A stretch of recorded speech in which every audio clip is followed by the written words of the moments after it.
এখন আসছি আমি লাঞ্চের জন্য। তো পাই কিনা দেখি, এখন প্রায় মাগরিবের কাছাকাছি হয়ে গেছে।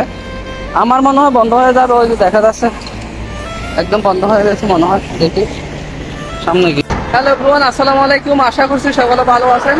তো আজকে আপনাদের জন্য নতুন একটা ভিডিও নিয়ে চলে আসলাম। অনেকে আমার কাছ থেকে জিজ্ঞেস করেছিলেন সৌদি আরবে মক্তবের চাকরি করলে কেমন বা সুযোগ সুবিধা কেমন এবং কি কাজ, সবকিছু আজকে আপনাদের সাথে আমি শেয়ার করার চেষ্টা করব।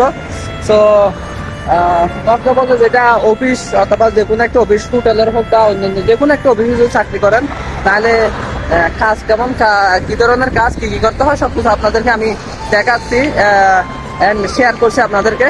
তো আসলে বলতে গেলে সৌদি আরবে বিভিন্ন ধরনের চাকরি আছে। মক্তবের এটা একটু আলাদা। সো এরা মুআসাসার লোক অথবা নিজস্ব কফিলের আন্ডারে কাজ করায় এবং ফন্দুকের অথবা অন্যান্য বিভিন্ন জায়গা আছে মুআসাসা ছাড়া এবং নিজ কফালাসদের ছাড়া বাইরের লোক নিয়ে থাকে।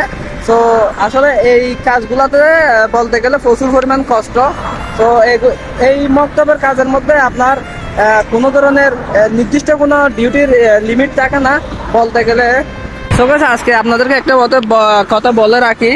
বলতে গেলে সৌদি আরবের যে মক্তবের চাকরিগুলো আছে এখানে নির্দিষ্ট কোনো ডিউটি নেই। ডিউটি বলতে আপনি যদি মনে করেন সকাল 9টা থেকে ডিউটি আপনার রাত প্রায় 12টা 1টা 2টা বা জাস্ট এতটুকু ধরতে পারেন, প্রায় 14-15 ঘন্টা ডিউটি এরকমই ধরতে পারেন। অনেক জায়গায় অনেক ক্ষেত্রে বিভিন্ন টাইম মেনটেন করে হয়ে থাকে।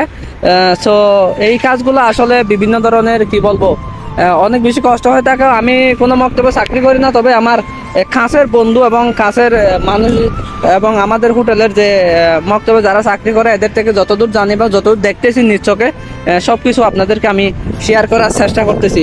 বুঝতে পারছেন আশা করি। তো আমি এখন যাচ্ছি হচ্ছে আমাদের হোটেলে। কি বলবো, আমি মক্তবে চাকরি করি না। সো আমার মুদির বলতেছে আমাদের বর্তমানে মুদির আন্ডারে কোনো ধরনের লোক নেই, যার কারণে উনি নাকি লাঞ্চ করে নাই। এখন বলতেছে আমার জন্য গিয়ে কিছু লাঞ্চ নিয়ে আই। তো নিয়ে আমাকে টাকা দিয়েছে, আমি এখন যাচ্ছি ওনার জন্য। বলতে গেলে আপনাদেরকে বলি মুরগি আনবো, যেগুলা সৌদি আরবে যেগুলা ইয়া বলে সোয়া বা পাহাম যেগুলো বলে থাকে আর কি। তো অনেকে চিনবেন অনেকে চিনবেন না। তো এগুলোর জন্য যাচ্ছি, বের হয়েছি এখন আমি। এখন বাদে প্রায় 5টা। তো এরা লাঞ্চ করছে প্রায় 5টায় এদিকে আর কি।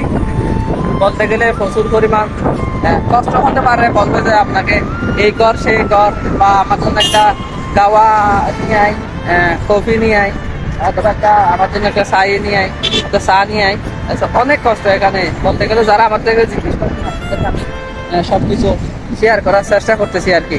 একটু তো আমি এখন যাচ্ছি মুদিরের জন্য, লাঞ্চের জন্য যাচ্ছি। তো আপনাদেরকে দেখাই আমি একটু গিয়ে।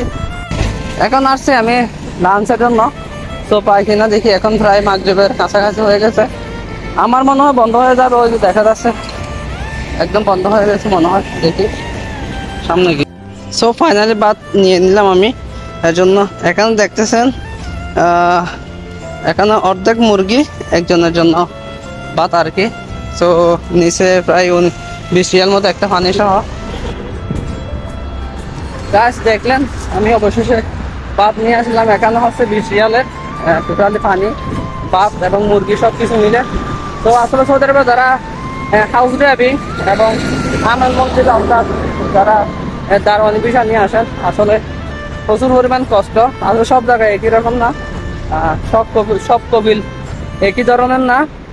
বলতে গেলে আছে মোটামুটি বেতন 17 থেকে 1800 রিয়াল এবং ডিউটির কোনো সীমানা নেই, ডিউটির কোনো নির্দিষ্ট কোনো টাইম নেই। আসলে বলতে গেলে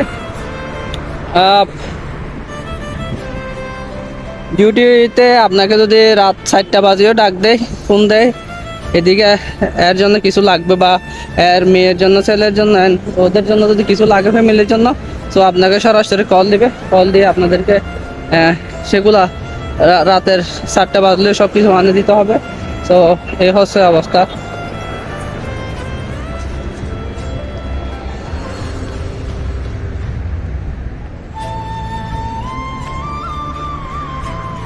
তো গাইস গল্প করতে করতে আমি চলে আসলাম আমাদের হোটেলের পাশে।